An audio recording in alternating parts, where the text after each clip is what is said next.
आज आपल्याला काय बघायचं आहे? 2 अंकी संख्या. ठीक आहे. आता ह्या ज्या 2 अंकी संख्या आहेत त्या आपल्याला एका छोट्याशा खेळाच्या माध्यमातून बघायच्या आहेत. ठीक आहे. आता खेळाच्या संदर्भात पहिल्यांदा त्याची माहिती घेऊया.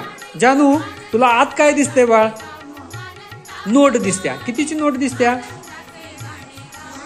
10ची दिसत्या, होय ना? बघा आतमध्ये 10ची नोट आहे. 10च्या नोटाला इरम काय म्हणायचं आहे? काय म्हणायचं आहे? दशक म्हणायचं आहे. म्हणून आत बघा तिथं दशक लिहिलंय, 10ची नोट काढल्या. ठीक आहे. ओके.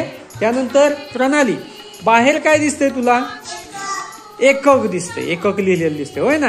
रिया, एकक लिहिलंय म्हणजे तिथं काय काढलंय हो? 1 रुपयाचं चिन्ह पण काढलंय, होय ना? मग बाहेरचा गोल कशाचा आहे मुस्कान? एककचा आहे. एककलाच आपण काय म्हणतो? सुट्टे पण म्हणतो, होय ना? म्हणजे बाहेरचा गोल हा सुट्ट्याचा आहे आणि आतला गोल कशाचा आहे? दशकचा आहे. ठीक आहे. आता राजनंदिनी, आपण खेळ खेळूया. पहिल्यांदा ते खडू आहे ते टाकूया. ठीक आहे. टाकू बघा. टाका की खडू टाकूया. Okay, good, nice. प्रणाली, आता काय करणार सगळ्यात पहिल्यांदा? खडू जे बाहेर गेले ते खडू आपण बाजूला काढणार. काढून दे राजनंदिनीकडे दे. ठीक आहे. छान. जकू, आता तू काय करणार? पुढं ठेवणार. काय ठेवणार? खडू ठेवणार. ठेवा. कसे ठेवणार बघूया. कसे ठेवणार खडू? बाहेरच्या गोलातले बाहेरच एका ठिकाणी, होय ना?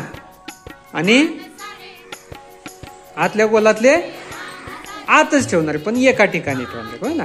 छान. मुक्ता, पुढं काय करणार तू? मोजणार. ठीक आहे. कसे मोजायचे?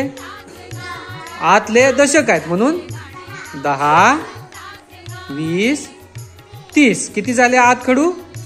30 झाले. शाबास. श्रावणी, आता पुढं काय करणार? मोजणार. कुठले मोजायचे आता? बाहेरचे. आतले 30 झालेत. आता बाहेरचे कसे मोजायचे? सुट्टे आहेत ते. 31. शाबास शाबास शाबास. 34, 35, 36. शाबास. सानू, किती खडू झाले मग? 36 खडू झाले. म्हणजे संख्या किती तयार झाली? 36 झाली. अशा पद्धतीनं आपण खेळाच्या माध्यमातून संख्या काय करू शकतो? ओळखू शकतो.